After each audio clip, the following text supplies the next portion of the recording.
Good afternoon and welcome to this current webinar in the series that we're running for Modality. If you could just give us a few minutes, please, and we will start shortly.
Hello and good afternoon, and again, thank you for joining us for this session. This is the latest session in our webinar series, and today we're going to be looking at Skype for Business, and we will be talking through the deployment options and top tips and considerations to think about when you're undertaking a Skype for Business deployment. This is just one of the latest sessions in the whole series that we've been running, and we look at the journey to unified communications and collaborations as part of this series. Anybody who's undertaking a transition or a transformation type activity that includes Skype for Business and any other kind of unified communications type technology will travel along a very similar journey, which really starts at the beginning as understanding why you need to do this or what you're trying to achieve or making any change, right the way through the whole process of how to do it, designing it, actually doing it, and then getting your users to use it. So today, as I say, we will be focusing on Skype for Business, and we will be looking at the various deployment options that you have in terms of how you can implement Skype for Business within your organization. And we'll follow that up with a few top tips from our experiences and from other sort of market research as the things to consider, both technically and from a business point of view, when undertaking a unified comms or universal communications project. Your speaker today will be Tom Arbuthnot, who is the Principal Solutions Architect here at Modality Systems. Tom has been deep in Microsoft technology now for many, many years. He's a certified Lync master, or I should say Skype for Business master now, and an MVP as well in the same technology. He has a wide understanding of the sort of UC environment, not just the Skype for Business software, and he's a very active member within the community, helping to educate others around the technology and best practices for doing things. So without any further ado, I'm going to pass you over to Tom. Tom, the floor is yours. Hey, good afternoon, everybody. We'll be running through a few slides today, and if you could ping your questions into the question window, we'll be doing a Q&A at the end, so all questions welcome. So, Skype for Business deployment tips and options. The first thing I wanted to do really was just a quick run through the agenda. So we're going to first set the scene and talk about the changes from Lync to Skype for Business.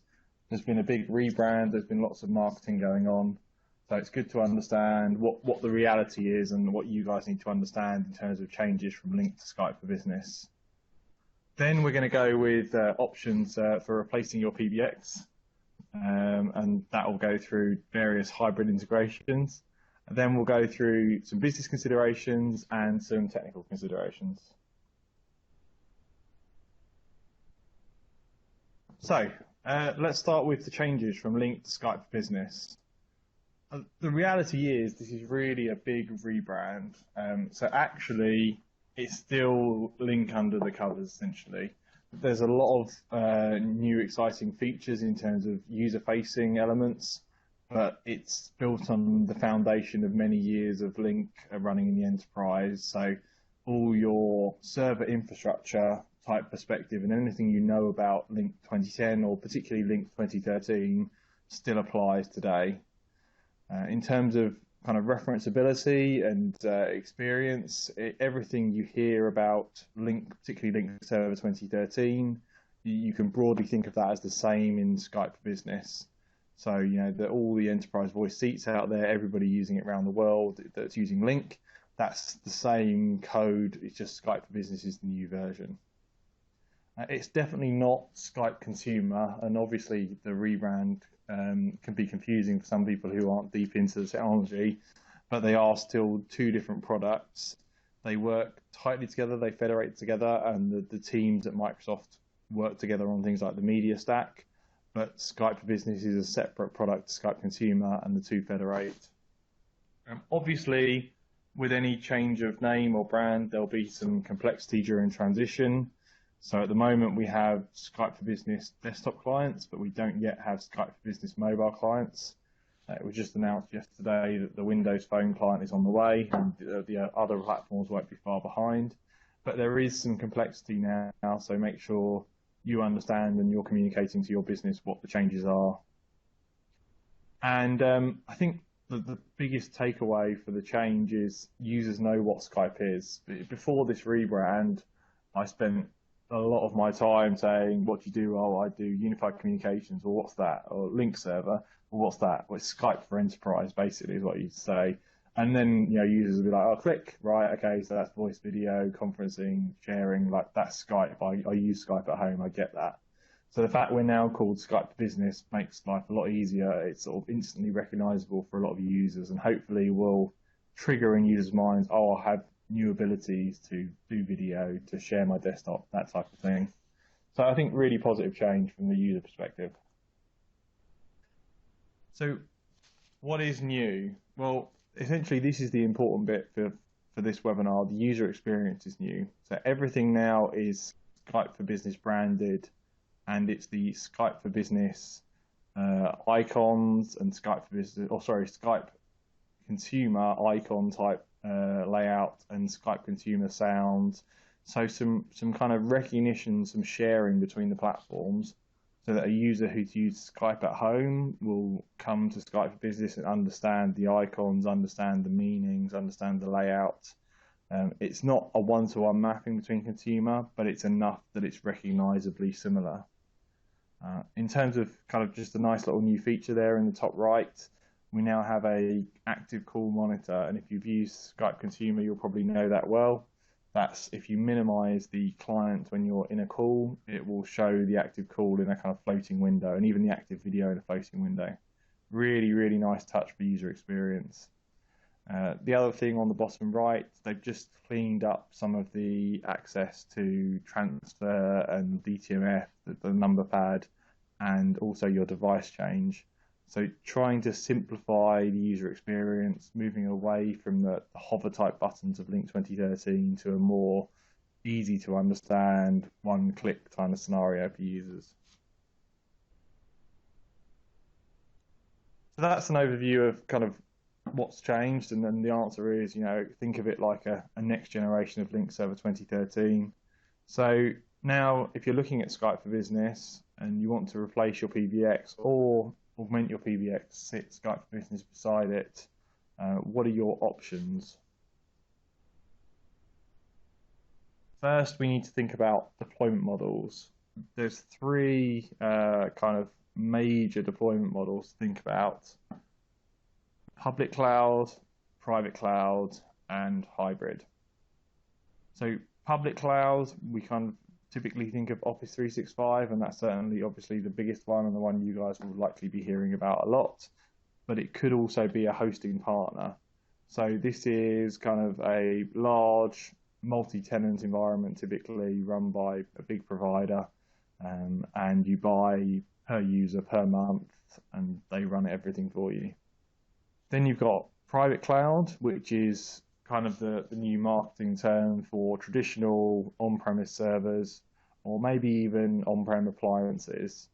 And this is the more it's in your data center or it's in a colo that you guys own, or it can even be a managed service, but it's the Lync server or Skype Business server, I should say, bits that are running dedicated to you in an environment you have some knowledge or control over.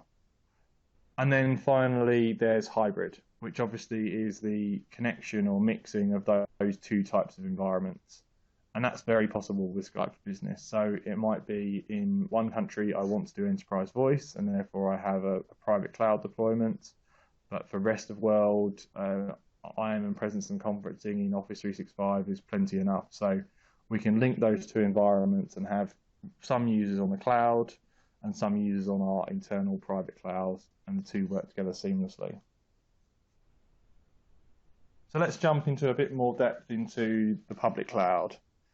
This is interesting and kind of ever-changing or evolving offering. It's Microsoft's big push is everybody kind of going towards Office 365 and cloud, and even kind of, you know, by the day, by the month, new features turn up in Office 365. So a kind of fast-moving, always up-to-date environment. The real benefits are it's super quick to deploy and easy to scale. You have no responsibility for the servers or the infrastructure, so you can pretty much just turn it on with a credit card and away you go. There's very little admin overhead. You're enabling users, disabling users, setting policies, but you're not doing any kind of patching or support from the server infrastructure. And yeah, no responsibility for running servers or services, so less burden on IT to worry about the intricacies of running a service. However, at the moment, and this is changing all the time, there are some kind of considerations and limitations of Office 365 compared to the Skype Business Server product. So the big one is there's no enterprise voice, and that's what we call our PSTN voice. So if you want a real phone number to be able to ring and receive calls, that's not in Office 365 today, or Skype Business Online. There's no response groups, no persistent chat. Obviously, there's no guarantee of quality of voice or video experience because there's no quality of service on the internet. And in terms of integration and third-party products, there's a limited subset of APIs you can hit on Office 365 compared to server. So there's limited options for integration. For example, recording or compliance products won't naturally work with Office 365. A lot of these kind of limitations are changing over time. Enterprise voice is already on the horizon, due towards the end of this year in US, and then kind of Europe after that. In terms of Australia and APAC, it's somewhere on the list, but I don't think it's very high on the list, is what I'm hearing. So in terms of which countries you're supporting out of Australia, you might want to think about that. And if you want to talk to Microsoft, our Australian team can obviously hook you up with Microsoft and get you into an NDA session about exactly what's happening and when. The quality of service problem is going to go away when Microsoft allow you to have a private connection to Office 365. So this is a technology called ExpressRoute. They've had it for Azure for quite a while. It's moving to Office 365. And some of the other limitations around APIs and policies will be changing over time. But essentially, you're getting a different service to server in terms of your ability to integrate, but the same service to your end users in terms of features and function.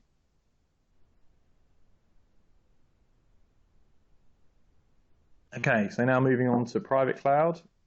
And private cloud is our on-prem servers, so everything you know about running servers in your environment is broadly true for private cloud.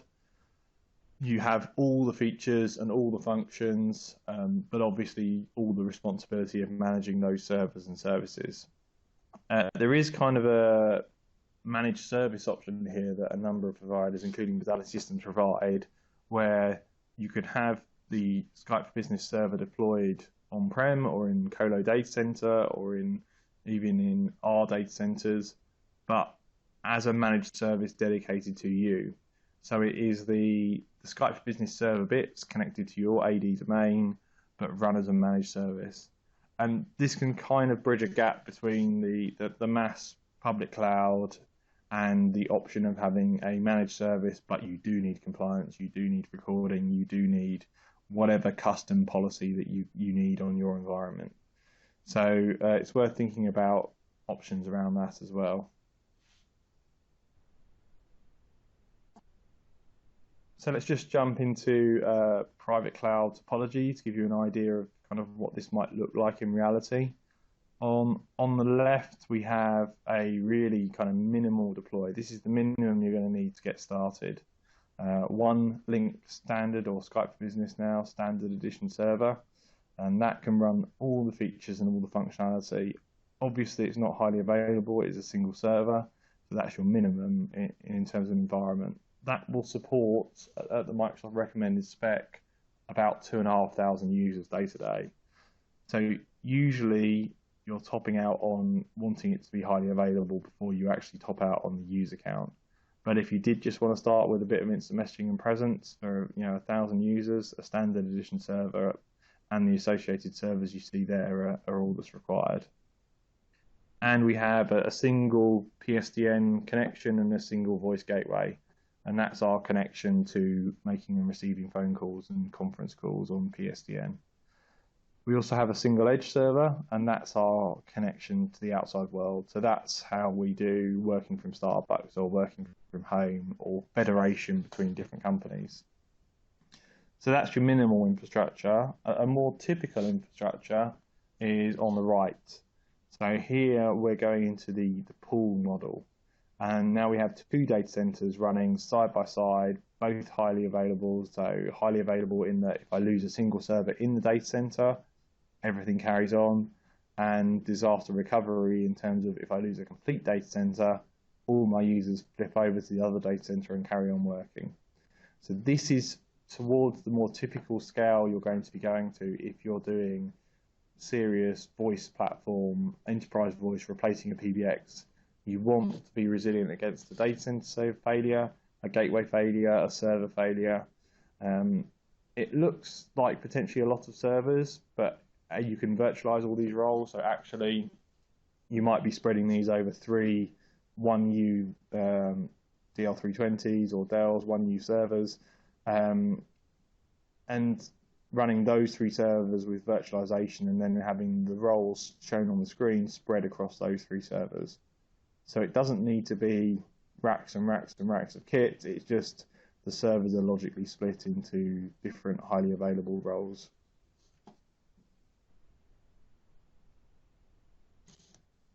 So now we move on to hybrid, and obviously from the introduction, hybrid is a mix of the two.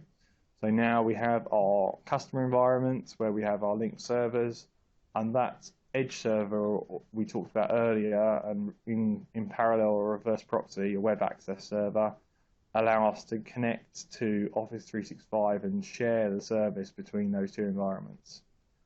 So this is nice for, as I say, you're just starting into enterprise voice, so you've got thousands of users, you put them all on Office 365, they get conferencing, they get IM presence, they get video.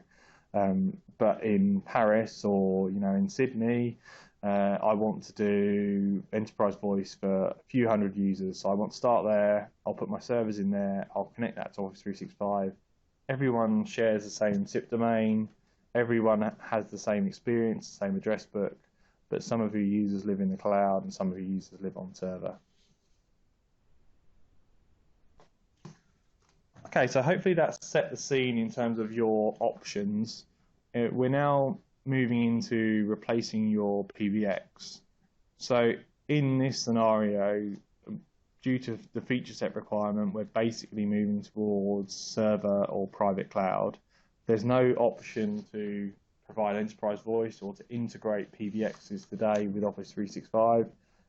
As said, there will be features coming in the kind of next 6, 12, 18 months, but right now your best and the option that's tried and tested is Skype Business Server integrating with your PBX. So three major models to choose from that you need to think about, and the first one is what we call downstream. So in this scenario, our Skype business servers sit in our data center, and we obviously have an existing PBX, so your telephony system running your phones running today, and we want to integrate the two. And the kind of lowest risk, easiest to get sign off of way to do that is a downstream gateway. So gateway is a device that connects the two worlds essentially. It connects our Skype for Business SIP world with the telephony world. And the telephony world could be proprietary kind of codec systems or standards-based ISDN or QSIG. It could even be SIP potentially, but typically standards-based SIP, whereas Skype for Business has some Microsoft extensions. So it's a device, either physical or virtual, most likely physical, that connects the two worlds together. The beauty of the downstream model is that we're not really having any impact on the PBX. So in terms of risk, we're just asking the PBX to connect to us and push certain phone numbers to our gateways and then onto the Skype for Business servers. And outbound, our voice calls go through our gateways to the PBX and then to the PSTN. So it's super low risk, but it's also limited in that you can only have as much throughput or as many numbers as the PBX can feed to you, and also the PBX is a black box to you in some respects. So we're reliant on the PBX for routing calls down, and we're reliant on the PBX for us routing our calls out. So if there are any issues, we have to work quite closely with the PBX guys to solve them. Moving forward, the next option is to have the gateways upstream of the PBX. So this is kind of our preferred model, in that now our gateways own the routing for the voice traffic. So we can route calls with the gateways either to the PBX or to the Skype business servers, or even sometimes to both. And we can add some intelligence to that routing. So we can say, look Tom up, if his Skype business enabled in Active Directory, send it to Skype business, otherwise send it to the PBX. So lots of flexibility in our routing, and critically, we, and when I say we, the Skype for Business kind of team, which will span the voice teams and the server teams typically, own the routing and have complete visibility. So in terms of cutover and migrations and failbacks, that's all in the control of those who understand the voice gateways, which makes life a lot easier. Obviously, on the flip side, a consideration is that the PBX guys are now reliant on those media gateways. The voice is going through those gateways to the PBX. So in terms of their confidence, we have to build that they are happy that the media gateways are going to be reliable and are going to support all their features.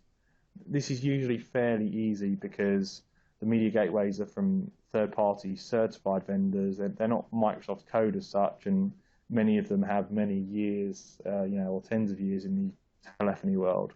So there's good referenceability around those gateways supporting any kind of PBX. The third model is now Big Bang or carrier migration model. So in this model, the media gateways are still in front of Skype for Business, but now we're relying on the PSTN or the SIP or the carrier, your Verizon, your Telstra, whoever it is, to route calls in and out of the environment without directly connecting to the PBX. So the PBX is one entity and Skype for Business is another. And we can do a kind of big cutover. So either we run the two side by side with different phone numbers for a while, most likely, and then over the weekend you say, I want all my 500 numbers to route from this ISDN to this ISDN, or from this SIP trunk to this SIP trunk. So literally over the course of a weekend, all your numbers were routing to ISDN 1 to the PBX, and now they're routing to ISDN 2 to the Skype business. This is nice because you don't have to do any interop with the PBX. It's very kind of compartmentalized in terms of support and allow the nice testing phase before migration. But on the flip side, it is big bang. So you have kind of a shot on a Saturday to do it, and if it doesn't work, you want to be phoning back. There's limited test time in terms of production to be side by side. So now we'll jump on to the business and end user considerations. I deliberately put business and end user first because I think this is almost more important than the technical. The technical stuff has all been done before. You know, we can provide you with tons of referenceability around that. It's a proven concept. That the biggest change in Skype for Business is more business and cultural. So the first thing I would talk about is business user buy-in. Your job as the Skype Business team or IT in your company is to improve the life of the users. It's not about kind of installing it because collaboration is the great new thing, or because VoIP is replacing TDM, or because we want to work from home. It's about thinking about how you improve your users' lives and allow them to kind of have a better experience and be more productive. So make sure you're engaging with those users and understanding their requirements, and making sure they understand why you think Skype for Business is the way to go. Make sure they understand the features, the functionality, the new abilities, and support that cultural change. Some of your users might have been working in a certain way for many, many years. They use 100 user group pickup to run sales. That's how they've always used it. They've always done that. They can now work from home. They can now work from their mobile, from their iPad. They can do video. They can collaborate with their customers. But you'd be aware you're changing that 100 user group pickup scenario to something different in Skype for Business. Maybe a response group, maybe team call, maybe Lync Skype Business pickup. Be supportive of that change and make sure you understand the user requirements and kind of train them up, help them understand the benefits and the changes. And measure success, gather feedback and stories. This is really, really important and not something that typically IT teams are the best at in our experience. There's a whole non-feeds and speeds, numbers type story gathering scenario where we talk about how well Bob's sales team has adapted to using Skype for Business, and now they're doing video with their customers or federation, and that's helped them close sales early. Or accounts had a much easier experience because they're all screen sharing over the same account system and over multiple offices and solving problems quicker. Those kind of stories, and they'll be specific to your business, are much stronger than abstract figures around loads of people are collaborating on Skype for Business and everybody's using video conferencing. It's the stories that kind of capture people's imagination and help encourage them to use the technology. So do be sure to grab your feedback and promote it within the organisation. Next thing, and it kind of goes along with those changes we talked about, is there's some business policy decisions to be made. So Lync or Skype for Business enables all these new abilities: the work from home, the work from my mobile device, federation, which is the ability to collaborate with third-party companies, competitors, kind of suppliers and customers. IM, voice, video, desktop sharing, those are all possible between companies as well as within your own company. So with those new abilities come kind of new decisions for your business around what they will enable, what they won't enable, why they should or shouldn't enable. And you really need to take them through the process of understanding the new abilities and enable as much as possible, because obviously we're here to kind of give people features and functionality, but make sure that the business has signed off on all those. So if I'm now instant messaging with my customers, do we need some new business policy about etiquette and best practice around that? If I can now desktop share with suppliers, do I need rules around who can do that and who can't do that? And particularly as you roll out globally, are there any kind of rules and decisions that will be different in different regions? So work with the organisation early, work often to educate and to try and enable as many features as possible. If you don't do that, the answer typically starts as no, because that's the safe option. we've never federated before, so we won't federate now. But then you're cutting yourself off from a lot of the benefits of the new UC technologies. Mapping end user requirements. This is a really critical step, and again, unfortunately, sometimes overlooked.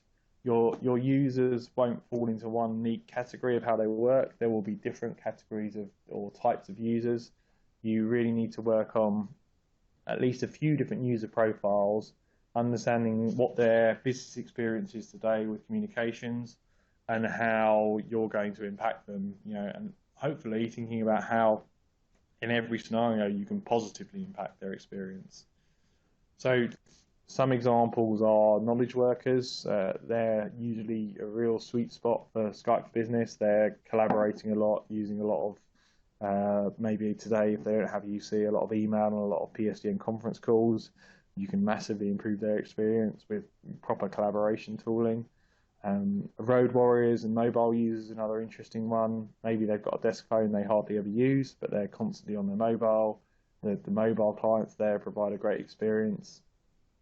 Maybe executives, they might have a specialist experience around what they do today in terms of voice and video, and they might be a candidate to be getting fancier speakerphones or fancier decked headsets to improve their experience.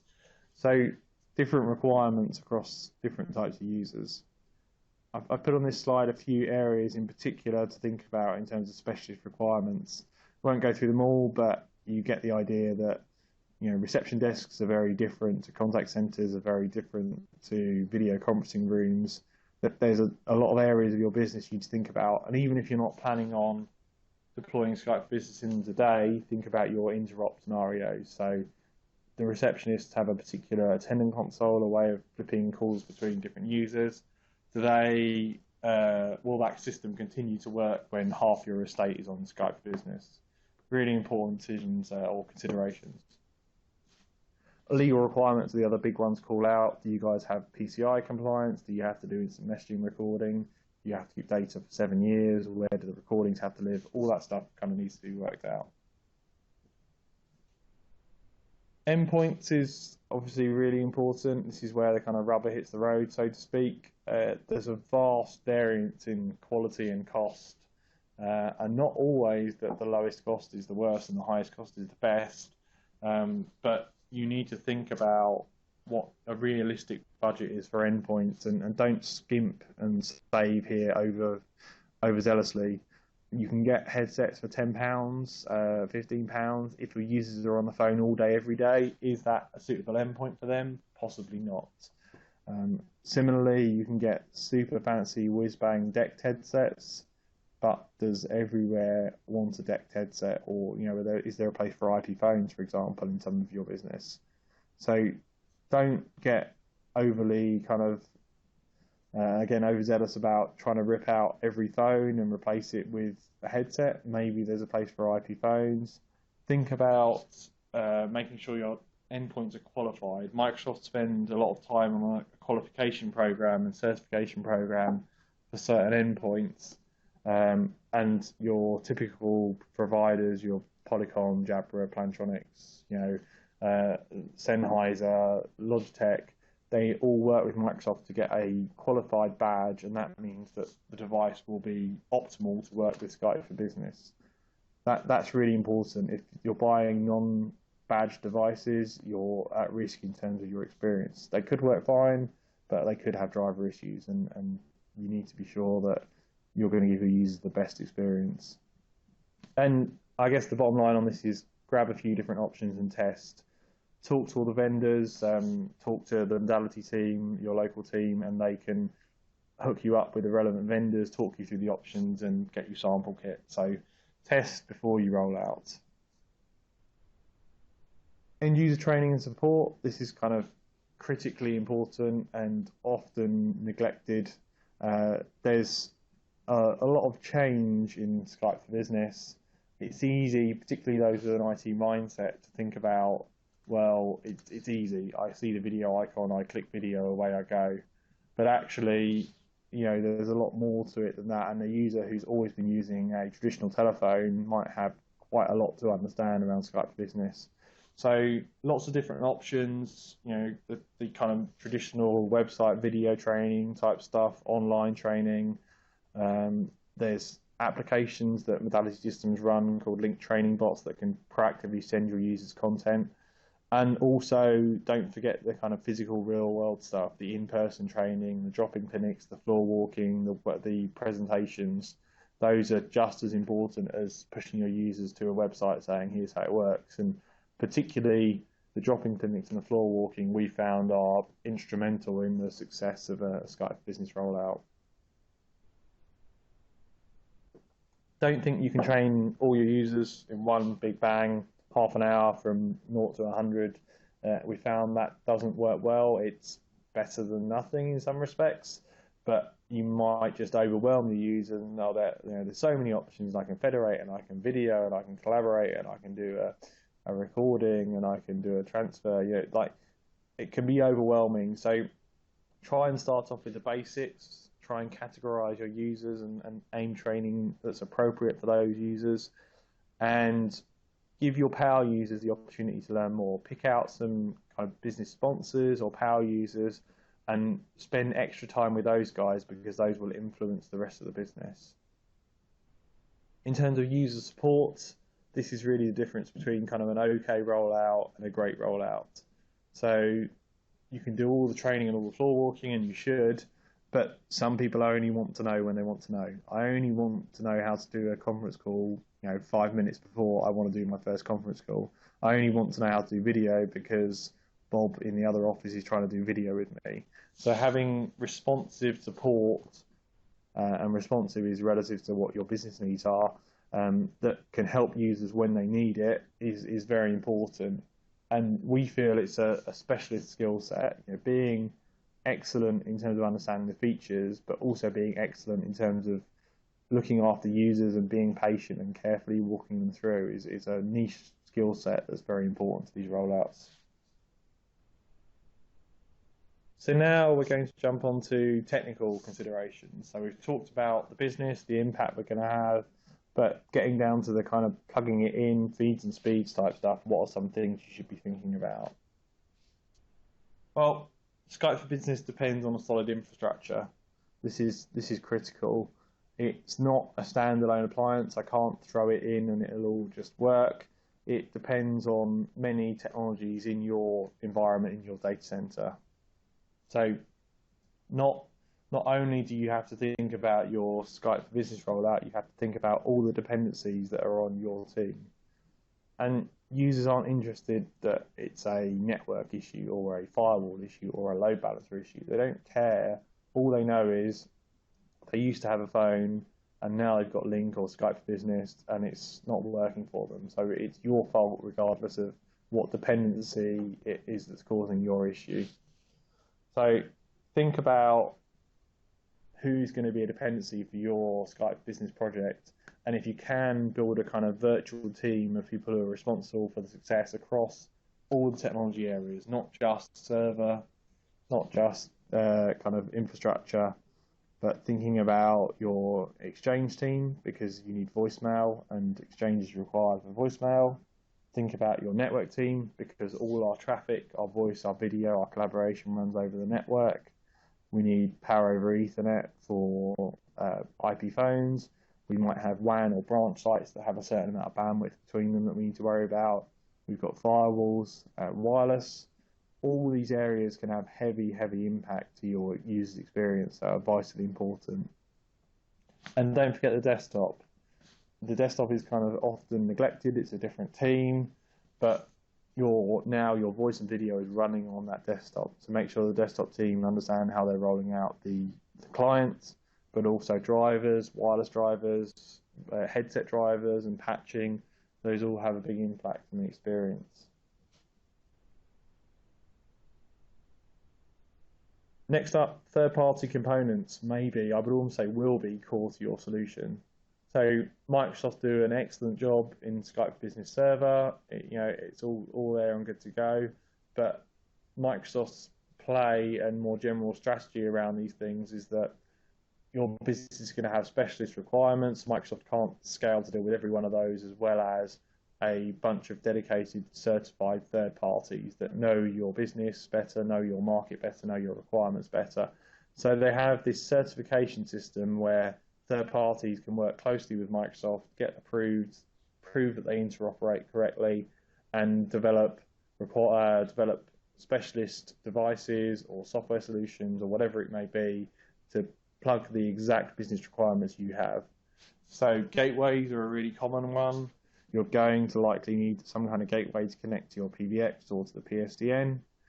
Room-based video systems, Microsoft are kind of moving into this space a little bit with Lync room systems and the Polycom RT100 and some other devices, but often you'll have existing room systems or telepresence systems that need to interoperate with Skype for Business.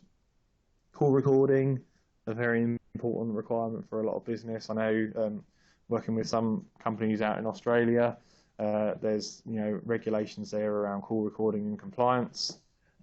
Operator consoles, billing, contact center, these are all requirements where there are certified third parties that you can work with to complete your UC solution. So now we're going to jump on to high availability and disaster recovery. This is kind of feels a bit like teaching you to suck eggs, but the reality is that Skype Business projects often start off with 100 users or a couple of hundred users and very quickly scale up. Users pull it through, users see that Bob has video and I want video too, or Jerry can work from home and I want to work from home. So the user pool is usually pretty strong, and before you know it, you've got 1,000 users on, 2,000 users on. So having a plan for how you're going to architect your system to be highly available and what you're going to do in a disaster recovery is really important. But equally important is testing that plan. It's no good having a paper plan. You have to test it. We've talked about the dependencies we have on the network team, on the hypervisor team, on the server team. We've talked about our third-party applications. We've talked about our networks. All these things have an impact on our high availability and disaster recovery, and you don't really know until you properly tested, ideally some kind of blackout test or rolling tests around how you would deal with an HA and DR scenario. Just a couple of areas specifically that are often overlooked.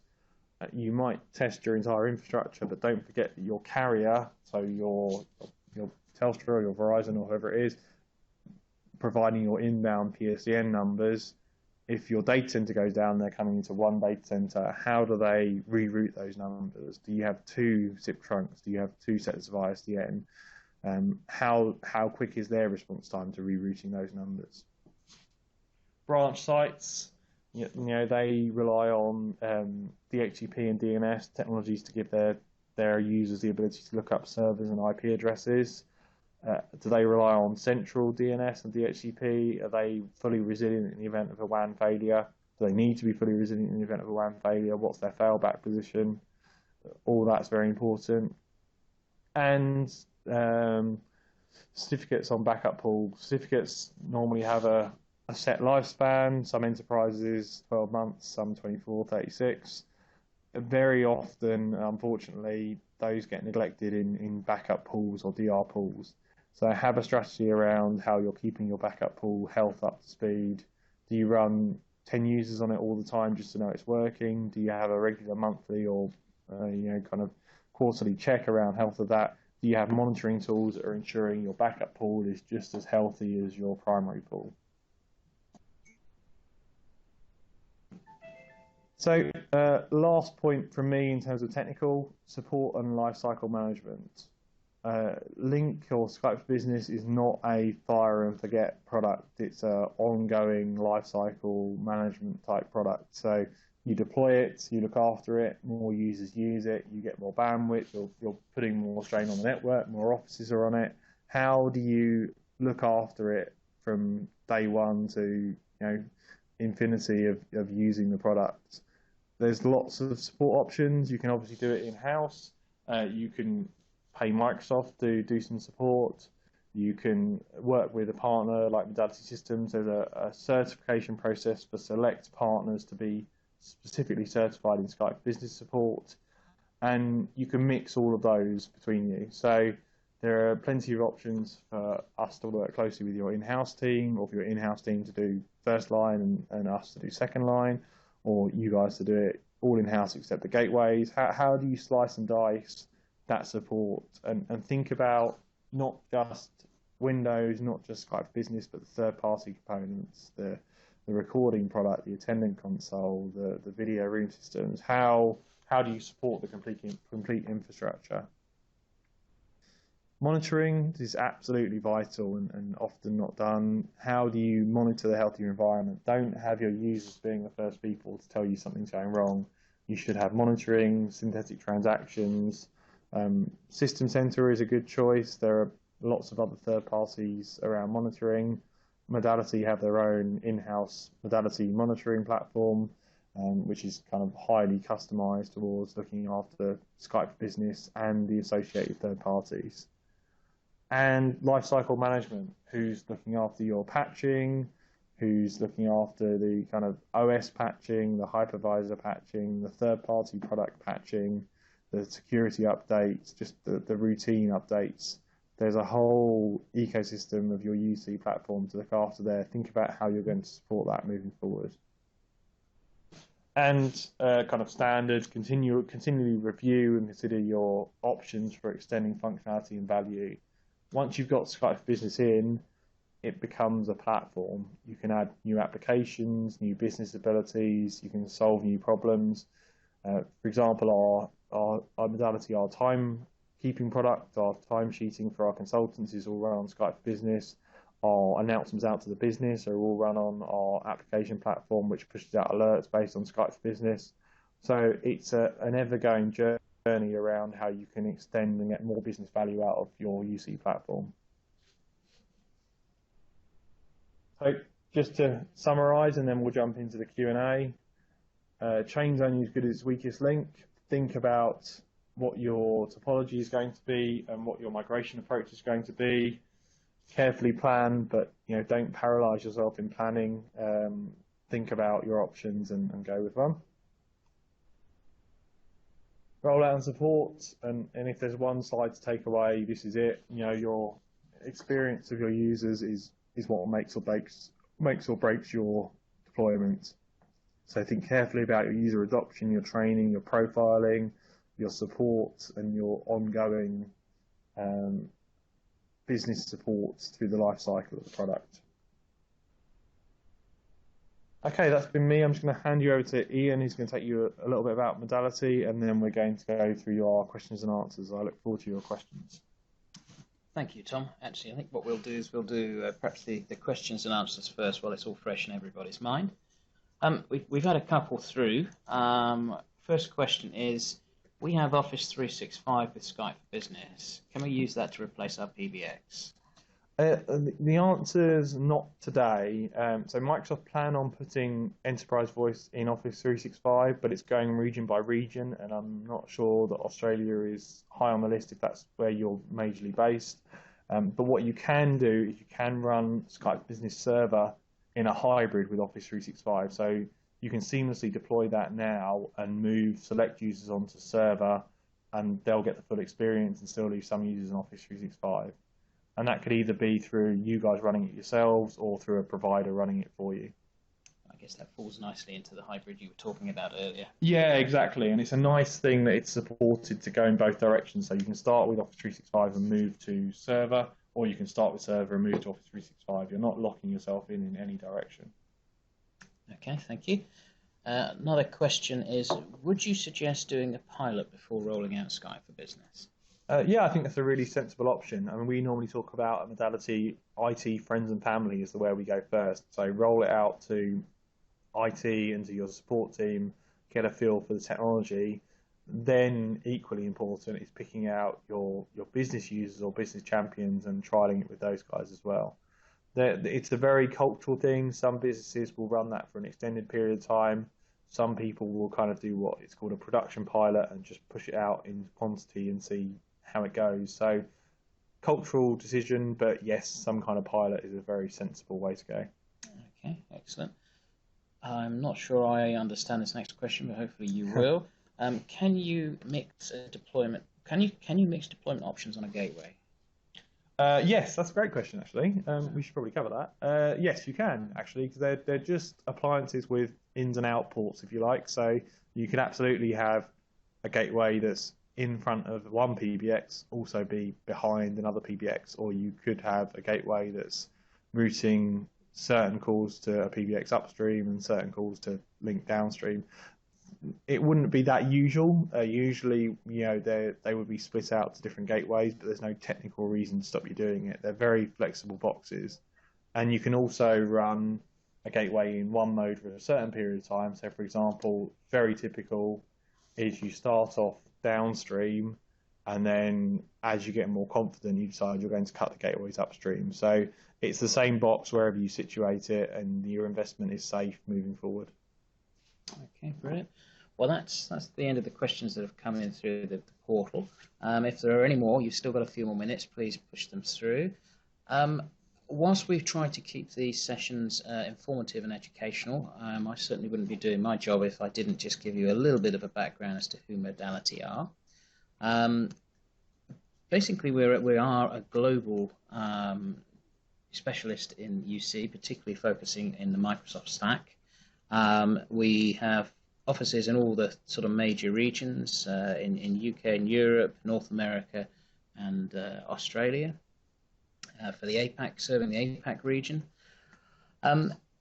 We have a great deal of experience in this.